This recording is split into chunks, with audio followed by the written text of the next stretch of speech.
ভারতীয় দখল মুক্তির একমাত্র পথ, তবে ইসলামী অভ্যুত্থান, পাশে থাকবে চীন। এবং সর্বশেষ জানাবো, আওয়ামী লীগে অতিষ্ঠ হয়ে মানুষ কি বিএনপির সঙ্গে একাত্ম হচ্ছে? এতক্ষণ শুনছিলেন সংবাদ শিরোনাম, এবার বিস্তারিত। ভারতীয় দখল মুক্তির একমাত্র পথ, তবে ইসলামী অভ্যুত্থান, পাশে থাকবে চীন। ফ্যাসিস্ট সরকার আওয়ামী আদালতকে দিয়ে বেগম খালেদা জিয়াকে শতভাগ মিথ্যা মামলায় গুরুতর অসুস্থ অবস্থায় 5 বছরেরও অধিক কাল মহা আনন্দে এবং বলতে গেলে বিনা প্রতিবাদে আটকে রাখতে পারে। 75 নানা রোগে আক্রান্ত বিএনপির মহাসচিব মির্জা আলমগীরকে গুরুতর অসুস্থ স্ত্রীকে বাসায় একা রেখে বারবার ফ্যাসিবাদের কারাগারে যেতে হয়। জামায়াতের বর্ষিয়ান নেতারা বছরের পর বছর মিথ্যা মামলায় অনেক অপমান সয়ে জেলে থাকেন। বছরের পর বছর কারাগারে আটক দেশের সব প্রখ্যাত আলেমদের মুক্তির ব্যর্থ চেষ্টায় হেফাজতের নেতাদের মান সম্মান খুইয়ে ফ্যাসিস্ট সরকারের মন্ত্রীদের কাছে কাকুতি মিনতি করতে হয়, মুচলেখা দিতে হয়। অথচ এই ভয়াবহ অনাচারের বিরুদ্ধে প্রতিবাদ করতে একসময়ের লড়াকু ছাত্রদল, সাহসী শিবির কিংবা রাসূলের প্রতি ভালোবাসায় নিমিষে জীবন দিতে প্রস্তুত তালেবে ইলমদের আর রাজপথে দেখা যায় না। অধিকাংশের বীরত্ব এখন সেলফিতে বন্দী। এটাই বাংলাদেশের বাস্তবতা। বাংলাদেশকে নিয়ে এখন ত্রিমুখী প্রতিদ্বন্দ্বিতা চলছে। প্রথমে চীনেরটা বলি। মিয়ানমারে চীনের নিয়ন্ত্রণ রক্ষা করতে হলে বাংলাদেশে এমন একটি সরকার বেইজিংয়ের প্রয়োজন, যারা সংখ্যালঘু মুসলমান রোহিঙ্গাদের ওপর পরিচালিত জাতিগত নির্মূল অভিযান সহ অন্যান্য গণতান্ত্রিক শক্তির বিরুদ্ধে মিয়ানমারের সামরিক জান্তার চালানো অভিযান নিয়ে কোনো প্রতিবাদ করবে না। উপরোক্ত ভূ রাজনৈতিক বিবেচনায় ফ্যাসিস্ট শেখ হাসিনার মতো উপযুক্ত বন্ধু বেইজিং এবং ইয়াঙ্গুনের আর নেই। শেখ হাসিনা নিজে ফ্যাসিস্ট হওয়ার ফলে মিয়ানমারের সামরিক স্বৈরতন্ত্র নিয়ে কোনো কথা বলার নৈতিক শক্তি তিনি রাখেন না। তার উপর নীতিগতভাবে হিন্দুত্ববাদের প্রবল সমর্থক হওয়াও শেখ হাসিনা 1.5 দশক ধরে তার দেশেই মুসলমানদের শায়েস্তা করছেন। অতএব মিয়ানমারের রোহিঙ্গা এবং চীনের উইঘুর নিয়েও তার কোনো মাথা ব্যথার কারণ নেই। তাছাড়া মেগা প্রকল্পের নামে চীনের অঢেল অর্থ একদিকে শেখ হাসিনা এবং চেলা চামুন্ডাদের দুর্নীতির বেসুমার সুযোগ করে দিয়েছে, অন্যদিকে তার উন্নয়নের প্রচারেও সহায়ক হচ্ছে। ওদিকে একনায়কতান্ত্রিক চীনের পৃথিবীর কোথাও জনগণের গণতান্ত্রিক অধিকার নিয়ে মাথা ঘামানোরও কোনো কারণ নাই। বরঞ্চ স্বার্থের দ্বন্দ্ব না ঘটলে পৃথিবীর সকল স্বৈরশাসক একে অপরকে পছন্দ করে। এবার ভারত এবং বাংলাদেশের মধ্যকার বিবিধ প্রকার মণিবৃত্ত, রক্ত সম্পর্কিত কিংবা স্বামী স্ত্রী সম্পর্ক নিয়ে আলোচনা। শেখ হাসিনার প্রায় 15 বছরের ফ্যাসিস্ট শাসনামলে ভারত বাংলাদেশকে সর্বাংশে কবজা করে ফেলেছে।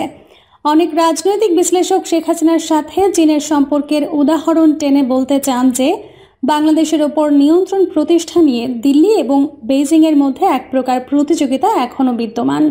আমার মতামত তাদের থেকে সম্পূর্ণ ভিন্ন। মোদির পূর্ব অনুমতি নিয়েই চীনের সংযোগে যা কিছু সম্পর্ক শেখ হাসিনার রক্ষা করে চলেছেন।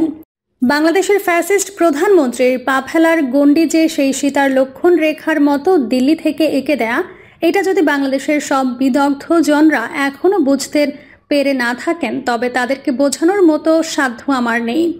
আমার বিবেচনায় মিয়ানমার এবং বাংলাদেশ নিয়ে ভারত এবং চীন ঐক্যমতে পৌঁছেছে যে এই অঞ্চলে তারা পশ্চিমাদের খবরদারি করতে দেবে না। সেই ঐক্যমতের অংশ হিসেবে চীন এবং ভারত যথাক্রমে মিয়ানমার ও বাংলাদেশের ওপর যার যার প্রভাব মেনে নিয়েছে। সুতরাং বাংলাদেশে যে ভারতীয় হেজেমনি প্রতিষ্ঠিত হয়েছে, এ নিয়ে আপাতত কোনো চ্যালেঞ্জ বেইজিং থেকে আসবে না। বাংলাদেশ এবং ভুটান দক্ষিণ এশিয়ার এই দুটি দেশের ওপর ভারতের হেজেমনি পরিষ্কারভাবে প্রতিষ্ঠিত হয়েছে। চীন জেনে শুনে দেশ দুটিতে পা ফেলে। সুতরাং শেখ হাসিনাকে ক্ষমতায় রাখতে ভারত যে তার সর্বশক্তি নিয়োগ করবে, এ নিয়ে বিতর্কের কোনো অবকাশ নাই।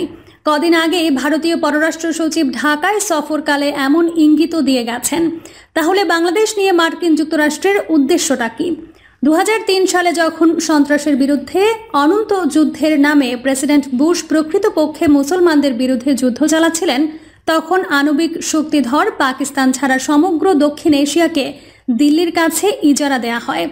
এর বিনিময়ে ওয়াশিংটন আশা করেছিল যে মুসলমানদের শায়েস্তা করার পাশাপাশি চীনের চমকপ্রদ উত্থানকে প্রতিহত করতেও ভারত সর্বতোভাবে পশ্চিমা জোটকে সহায়তা করবে। এখানেই বুশ প্রশাসন নির্বুদ্ধিতা দেখিয়েছিল। পরবর্তীতে ওবামা প্রশাসনও একই নির্বুদ্ধিতা চালিয়ে গেছে। মুসলমানদের শায়েস্তা করতে হিন্দু ভারতের প্রবল উৎসাহ থাকলেও চীনকে তারা শত্রু নয়, বরং এমন এক শক্তিশালী প্রতিদ্বন্দ্বী রূপে বিবেচনা করে যার সঙ্গে দেশের স্বার্থ অক্ষুণ্ণ রেখে কিংবা কিছুটা ছাড় দিয়ে হলেও সুসম্পর্ক রাখা সম্ভব। ভারতের এই অবস্থান রুশ ইউক্রেন যুদ্ধে অনেকটাই প্রকাশ পেয়েছে।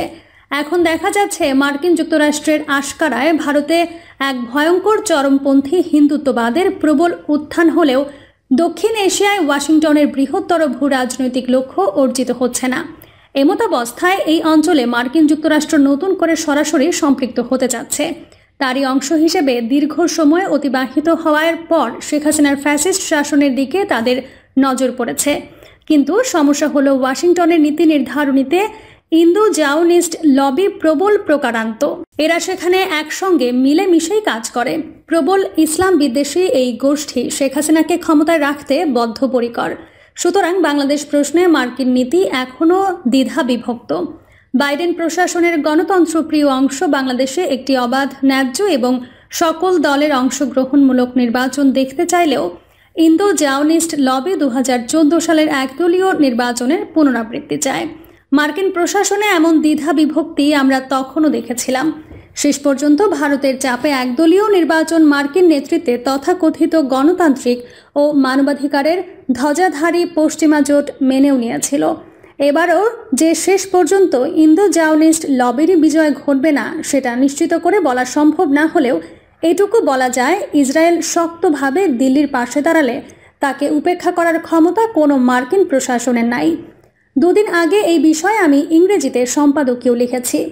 কোনো পাঠকের পড়ার ইচ্ছা এবং সময় হলে আমার দেশ ইউকে ওয়েবসাইটে India pushing for another 2014 single party election শিরোনামের লেখাটি পড়তে পারেন।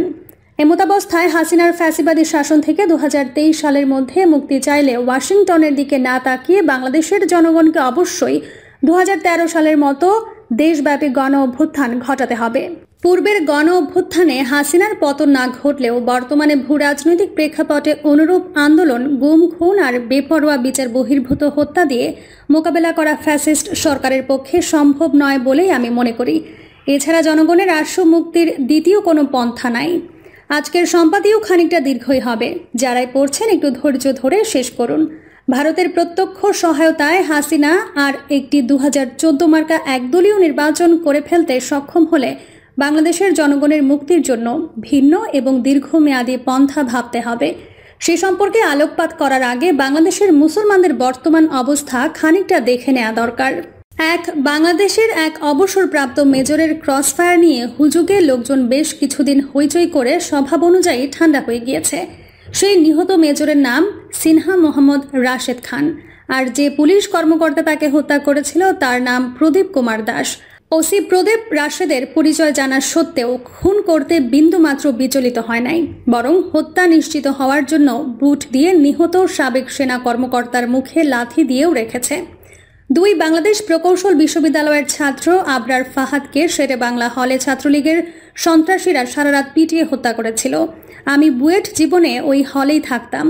আবরারের অপরাধ ছিল যে সামাজিক মাধ্যমে সে ভারতীয় আগ্রাসনের বিরুদ্ধে স্ট্যাটাস দিয়েছিল। আবরার হত্যাকাণ্ডে নেতৃত্ব দানকারীর নাম অনিক সরকার। 3 সম্প্রতি মেডিকেল বিশ্ববিদ্যালয়ের ছাত্রাবাসে অবিকল শেরে বাংলা হলের মতো কথিত ভিন্ন মত পোষণ করার অভিযোগে সারা রাত ধরে 4 সাধারণ ছাত্রের ওপর অমানবিক নির্যাতন চালানো হয়েছে। ভোরে জীবন সংশয় দেখা দিলে তাদেরকে হাসপাতালের আইসিইউতে নেওয়া হয়। সৌভাগ্যক্রমে তাদের জীবন রক্ষা পেয়েছে। ছাত্রলীগের যে নেতা এই হত্যা প্রচেষ্টায় নেতৃত্ব দিয়েছিল তার নাম অভিজিৎ দাস।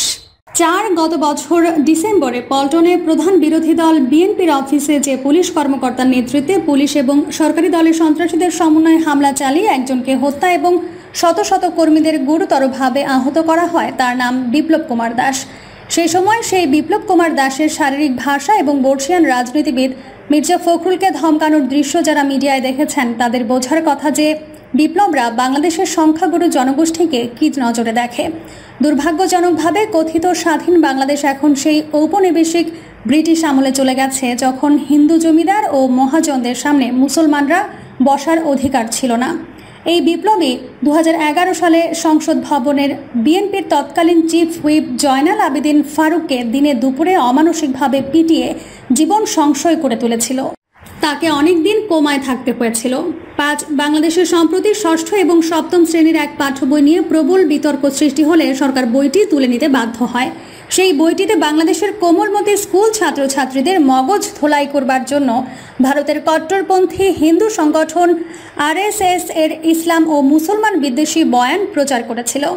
ইতিহাস বিকৃত করে বইতে 13, 14 এবং 15 শতকে সর্বপ্রথম বাংলায় স্বাধীন সালতানাতের প্রতিষ্ঠাতা মুসলমান সুলতানদের অসাধারণ কীর্তির বিরুদ্ধে ঘৃণা ছড়ানো হয়েছিল। প্রিয় দর্শক, এই ছিল এখনকার সর্বশেষ সংবাদ। আপডেট সব সংবাদ পেতে চ্যানেলটি সাবস্ক্রাইব করে বেল আইকনটি ক্লিক করে রাখুন।